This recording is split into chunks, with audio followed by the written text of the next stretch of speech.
ये कहानी शुरू होती है एक बच्चे के जन्म से। जन्म के तुरंत बाद उसकी जांच की जाती है, ये देखने के लिए कि कहीं वो कमजोर, नाटा या अपंग तो नहीं है, क्योंकि स्पार्टा में ऐसे बच्चों को जीने का हक नहीं दिया जाता, उन्हें मार दिया जाता है। लेकिन यह बच्चा बिल्कुल स्वस्थ होता है। जैसे ही वो 7 साल का होता है, उसकी जिंदगी पूरी तरह बदल जाती है। उसे उसके घर से दूर ले जाया जाता है, एक ऐसी जगह जहाँ उसे सिर्फ एक ही चीज सिखाई जाती है, अपने वतन के लिए मरना ही सबसे बड़ा गर्व है। ट्रेनिंग बेहद कठोर होती है, उसे लड़ाया जाता है, पीटा जाता है, भूखा रखा जाता है ताकि वो दर्द से डरना ही भूल जाए। और जब ट्रेनिंग खत्म होती है तब आता है उसका असली इम्तिहान। उसे अकेले एक खौफनाक जंगल में भेज दिया जाता है। उस ठंडी अंधेरी रात में उसका सामना होता है एक खूंखार भेड़िए से, लेकिन वो डरता नहीं और आखिरकार वो उस भेड़िए को मार गिराता है। यहीं से साबित हो जाता है वो सिर्फ एक लड़का नहीं, एक योद्धा है। और जब वो वापस लौटता है तो उसे स्पार्टा का राजा बना दिया जाता है, राजा लियोनाइड्स। समय बीतता है और लगभग 30 साल बाद लियोनाइड्स के पास एक दूत आता है। ये दूत फारस से होता है और उसके राजा का नाम है ज़र्क्सिस, जिसके पास लाखों सैनिकों की विशाल सेना है। लियोनाइड्स उससे कहता है, बताओ दूत, क्या संदेश लाए हो? दूत जवाब देता है, हमारे शहंशाह ज़र्क्सिस चाहते हैं कि तुम उनकी अधीनता स्वीकार कर लो और इसके बदले में वे तुमसे सिर्फ जमीन और पानी मांगते हैं। लेकिन लियोनाइड्स ये सुनकर इनकार कर देता है। दरअसल ये दूत अपने साथ कई पराजित राजाओं के कटे हुए सिर और उनके ताज लेकर आया होता है ताकि लियोनाइड्स को डराया जा सके। इतना ही नहीं, वो लियोनाइड्स और उसकी रानी का अपमान भी करता है और यही उसकी सबसे बड़ी गलती साबित होती है। लियोनाइड्स गुस्से में आकर उस दूत और उसके साथ आए सभी लोगों को मौत के घाट उतार देता है। अब लियोनाइड्स को पता है फारस की विशाल सेना जल्द ही यूनान पर हमला करने वाली है और उनका पहला निशाना होगा स्पार्टा। वो युद्ध करना चाहता है, लेकिन स्पार्टा के नियम अलग हैं। राजा होते हुए भी वो खुद से युद्ध का फैसला नहीं ले सकता। इसके लिए उसे जाना होगा ओरेकल्स के पास। ओरेकल्स वो युवतियां होती हैं जो देवताओं का संदेश इंसानों तक पहुंचाती हैं, लेकिन हकीकत कुछ और ही है। स्पार्टा के कुछ बूढ़े और लालची लोग इन ओरेकल्स को अपने नियंत्रण में रखते हैं और उनके जरिए लोगों को मनचाहा ईश्वर का आदेश सुनाते हैं।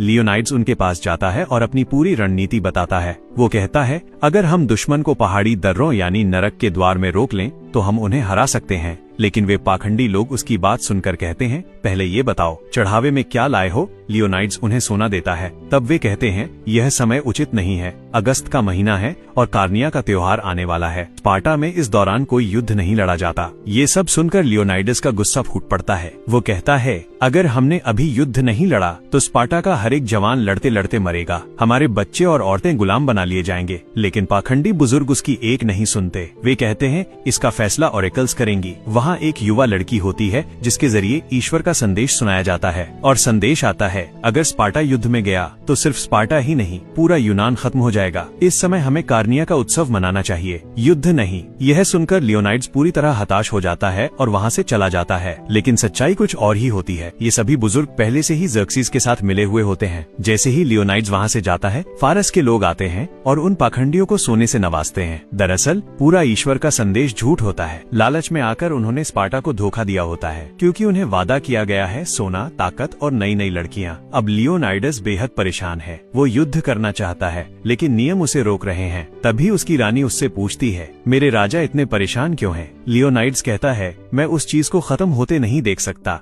जिसे मैं सबसे ज्यादा प्यार करता हूँ। रानी शांत स्वर में जवाब देती है, आप ये मत सोचिए कि आप एक राजा हैं, एक पति हैं या एक पिता हैं। बस ये सोचिए कि आप एक आजाद इंसान हैं और एक आजाद इंसान इस स्थिति में क्या करता, वही कीजिए। ये शब्द लियोनाइड्स के भीतर आग जगा देते हैं। अगले ही दिन वो अपने 300 योद्धाओं को बुलाता है। ये स्पार्टा के सबसे बहादुर, सबसे खतरनाक सैनिक होते हैं। इनसे बेहतर योद्धा पूरे स्पार्टा में नहीं है और ये 300 लोग तय करते हैं वे ज़र्क्सिस की लाखों की सेना का सामना करेंगे। भले ही उन्हें पता है कि सामने मौत खड़ी है, लेकिन ये मौत से नहीं डरते। जब वे निकल रहे होते हैं तभी राज्य के कुछ सांसद उन्हें रोकते हैं। वे कहते हैं, ओरेकल्स और पुजारियों ने मना किया है, आप सेना के साथ युद्ध पर नहीं जा सकते। लियोनाइड्स मुस्कुराते हुए जवाब देता है, मैं युद्ध पर नहीं जा रहा, मैं तो घूमने जा रहा हूँ और ये 300 सैनिक मेरे अंगरक्षक हैं। उसी सभा में एक गद्दार भी होता है, थेरॉन। वो पहले से ही ज़र्क्सिस के साथ मिला हुआ है। उसी ने पुजारियों को खरीदा होता है ताकि स्पार्टा हार जाए और सत्ता उसके हाथ में आ जाए। लेकिन लियोनाइड्स की चालाकी से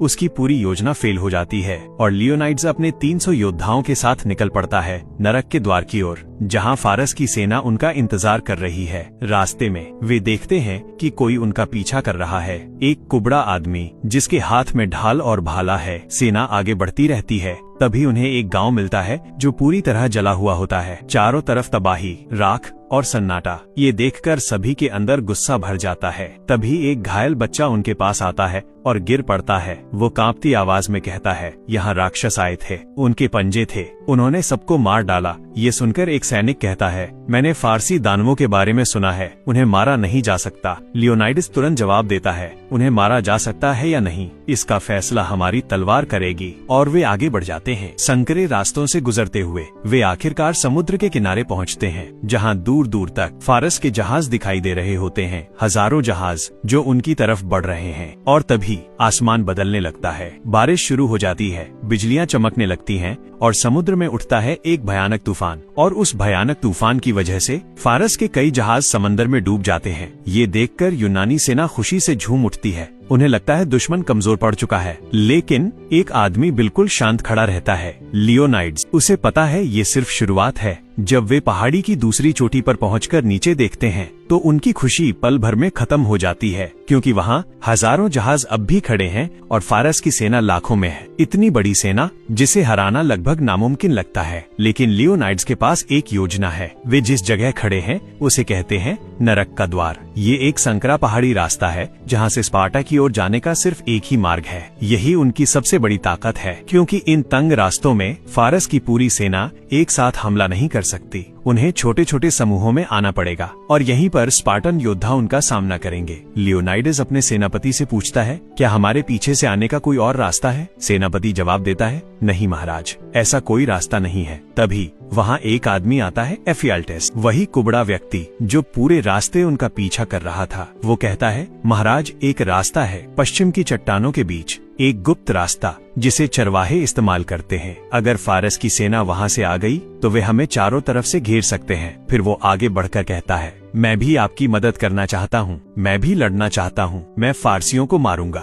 लियोनाइडस उसकी बात ध्यान से सुनता है और फिर कहता है, अपनी ढाल उठाओ, जितना ऊपर उठा सकते हो। एफियाल्टेस पूरी कोशिश करता है, लेकिन वो ढाल को ठीक से उठा नहीं पाता। ढाल बहुत भारी होती है और यही उसकी सबसे बड़ी कमजोरी बन जाती है। लियोनाइड्स गंभीर आवाज में कहता है, मैं तुम्हारी हिम्मत और जज्बे की कद्र करता हूँ, लेकिन तुम युद्ध में नहीं लड़ सकते, क्योंकि हर स्पार्टन योद्धा अपनी ढाल से अपने बाएं खड़े साथी की रक्षा करता है और एक कमजोर कड़ी हम सबको मरवा सकती है। कुछ पल रुककर वो नरमी से कहता है, अगर तुम मदद करना चाहते हो तो घायल सैनिकों की सेवा करो, यह भी एक बड़ी सेवा होगी। फिर वो धीरे से कहता है, मुझे माफ करना मेरे दोस्त, और वहाँ से चला जाता है। यह सुनकर एफियाल्टेस का दिल टूट जाता है। उसका सपना था एक योद्धा बनना, अपने माता पिता का नाम रोशन करना, लेकिन आज वो सपना उसी के सामने टूट गया। गुस्से और दर्द में वो अपना भाला, अपनी ढाल, सब कुछ फेंक देता है और वहाँ से चला जाता है। अब फारसी सेना आगे बढ़ती है और सामने खड़े होते हैं सिर्फ 300 स्पार्टन, लेकिन ये 300 किसी आम सैनिक की तरह नहीं लड़ते। ये तूफान बनकर टूट पड़ते हैं। वे ज़र्क्सीस के हजारों सैनिकों को मौत के घाट उतार देते हैं और पहली ही भिड़ंत में एक बड़ी जीत हासिल कर लेते हैं। यह देखकर खुद ज़र्क्सीस लियोनाइड्स से मिलने आता है। वो कहता है, तुम्हारा कबीला बेमिसाल है और तुम एक देवता के सामने खड़े होकर भी बेखौफ हो, लेकिन मेरे खिलाफ खड़ा होना समझदारी नहीं है। लियोनाइड्स बिना डरे जवाब देता है, तुम्हारे पास गुलाम ज्यादा हैं, योद्धा कम, और बहुत जल्द उन्हें तुम्हारे कोड़ों से ज्यादा स्पार्टन भालों का डर होगा। ज़र्क्सीस मुस्कुराते हुए कहता है, वे कोड़ों से नहीं, मेरी ताकत से डरते हैं। मेरे साथ आ जाओ, मैं तुम्हें पूरे यूनान का सेनापति बना दूंगा, बस मेरे सामने घुटने टेक दो। लियोनाइडस हल्की मुस्कान के साथ जवाब देता है, तुम बहुत दयालु हो राजाओं के राजा, लेकिन तुम्हारे सैनिकों को मारते मारते मेरे घुटनों में अकड़न आ गई है, इसलिए घुटने टेकने का सवाल ही नहीं उठता। ज़र्क्सीस उसे डराने की कोशिश करता है, लेकिन लियोनाइडस एक सच्चा योद्धा है। वह बिना डरे उसे ठुकराकर चला जाता है। अब गुस्से में ज़र्क्सीस अपनी सबसे खतरनाक सेना भेजता है। ये साधारण सैनिक नहीं होते, बल्कि डरावने प्रशिक्षित हत्यारे होते हैं। लेकिन ये 300 स्पार्टन फिर भी पीछे नहीं हटते। वे एक एक करके सबको खत्म कर देते हैं। यहाँ तक कि एक विशाल और खौफनाक योद्धा भी आता है जिसे हराना नामुमकिन लगता है, लेकिन लियोनाइड्स उसे भी मार गिराता है और एक बार फिर मैदान स्पार्टनों के नाम होता है। अब पहली बार लियोनाइड्स को उम्मीद दिखती है कि शायद ये नामुमकिन जंग जीती जा सकती है। अगली सुबह ज़र्क्सीस और भी बड़ी सेना के साथ आता है। उसके साथ होते हैं अजीब और खतरनाक योद्धा, जादूगर और डरावने जानवर, लेकिन उन संकरे रास्तों में संख्या का कोई मतलब नहीं होता। स्पार्टन और उनके साथ जुड़े आर्केडियन योद्धा हर लहर को तोड़ देते हैं। वे दुश्मन की सेना और उनके खतरनाक जानवरों को भी खत्म कर देते हैं। इस हार के बाद खुद को देवता कहने वाला ज़र्क्सीस भी गुस्से और डर से भर जाता है और गुस्से में अपने ही सेनापति को मार डालता है। लेकिन इस जीत की भी एक कीमत होती है। स्पार्टन सेनापति का बेटा इस युद्ध में शहीद हो जाता है, इसलिए कोई जश्न नहीं मनाया जाता। दूसरी तरफ एफियाल्टस वही कुबड़ा व्यक्ति जिसे लियोनाइड्स ने ठुकरा दिया था, अब जर्क्सिस के पास पहुंचता है। जर्क्सिस उसे कहता है, तुम जो चाहो मैं तुम्हें दूंगा, बस मुझे वो रास्ता बता दो जिससे मैं उन्हें चारों तरफ से घेर सकूं। लालच और बदले की आग में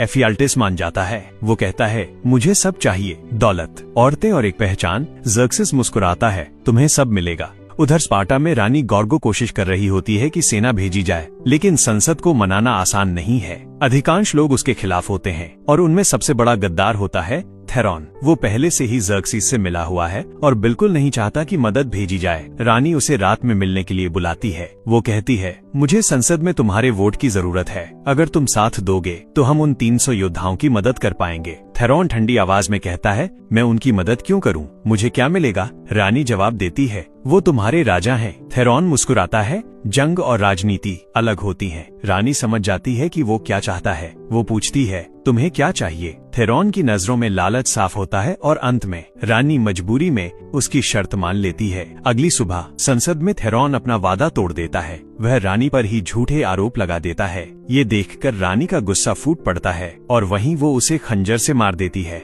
जैसे ही थेरॉन गिरता है, उसके कपड़ों से सोने के सिक्के गिरते हैं और उन सिक्कों पर जर्क्सिस की मुहर होती है। अब सब समझ जाते हैं वो गद्दार था। संसद में हर कोई उसे गद्दार कहने लगता है और रानी चुपचाप वहाँ से चली जाती है। अब सब कुछ बदलने वाला है। नरक के द्वार पर एफियाल्टस जर्क्सिस की सेना को वो गुप्त रास्ता दिखा देता है जिससे वे स्पार्टनों को चारों तरफ से घेर सकते हैं। जब दुश्मन उस रास्ते से आगे बढ़ रहा होता है तो एक आर्केडियन सैनिक को ये बात पता चल जाती है। वो भागता हुआ लियोनाइड्स के पास आता है, हांफते हुए कहता है, हम मारे गए, हमें तुरंत यहाँ से निकलना होगा। फारसी सेना पीछे के रास्ते से आ रही है, सुबह तक वे हमें चारों तरफ से घेर लेंगे। लेकिन लियोनाइडस शांत खड़ा रहता है। वो कहता है, स्पार्टन न भागते हैं और न ही घुटने टेकते हैं, चाहे सामने मौत ही क्यों न हो। ये सुनकर आर्केडियन सैनिक डर जाते हैं और वे लौट जाते हैं, क्योंकि वे बेवजह मरना नहीं चाहते। अब लियोनाइड्स और उसके 300 योद्धा जानते हैं मौत उनका इंतजार कर रही है। वो अपने एक सैनिक को बुलाता है और उससे कहता है, तुम वापस जाओ और सबको बताना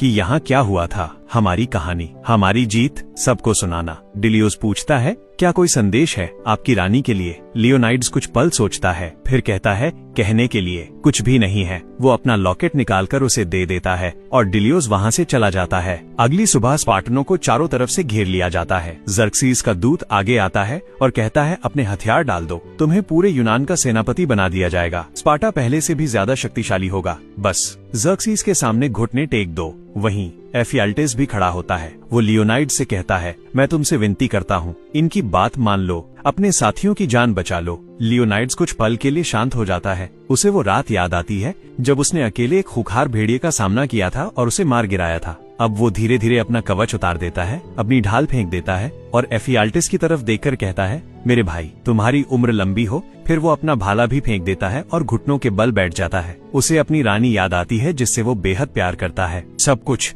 जैसे खत्म हो चुका है, लेकिन तभी वो अचानक अपने सैनिक को आवाज देता है, स्टीलियोस, और अगले ही पल स्टीलियोस दौड़ता हुआ आता है। लियोनाइड्स के कंधे का सहारा लेकर उछलता है और जर्क्सिस के दूत को भाले से मार गिराता है। ये एक संकेत था आखिरी लड़ाई का। जर्क्सिस चिल्लाता है, खत्म कर दो इन्हें, और तभी लियोनाइड्स उठता है, अपना भाला उठाता है और पूरी ताकत से जर्क्सिस की तरफ फेंकता है। भाला उसके चेहरे को छूता हुआ निकल जाता है और फिर हजारों तीर आसमान को ढक लेते हैं और बरस पड़ते हैं लियोनाइड्स और उसके 300 योद्धाओं पर। और इसी तरह वे सब स्पार्टा और यूनान के लिए शहीद हो जाते हैं। दूसरी तरफ डिलियोस वापस स्पार्टा पहुंचता है। वो रानी को लियोनाइड्स का लॉकेट देता है। रानी समझ जाती है अब लियोनाइड्स इस दुनिया में नहीं रहा। वो चुपचाप वो लॉकेट अपने बेटे को पहना देती है। इसके बाद डिलियोस संसद के सामने खड़ा होता है और कहता है, राजा को न कोई स्मारक चाहिए था, न कोई गीत, बस एक ही इच्छा थी कि उन्हें याद रखा जाए। और फिर दृश्य बदलता है। डिलियोस के सामने खड़ी होती है 10,000 स्पार्टनों की सेना और सामने जर्क्सिस की विशाल फौज। डिलियोस ऊंची आवाज में कहता है, इनके दिलों में डर है, क्योंकि ये अभी तक 300 स्पार्टनों का कहर नहीं भूले हैं। और फिर सभी स्पार्टन अपनी तलवारें उठाते हैं और एक साथ दुश्मन की ओर बढ़ते हैं। एक नई जंग, एक नई कहानी शुरू होती है और यहीं पे ये कहानी समाप्त हो जाती है।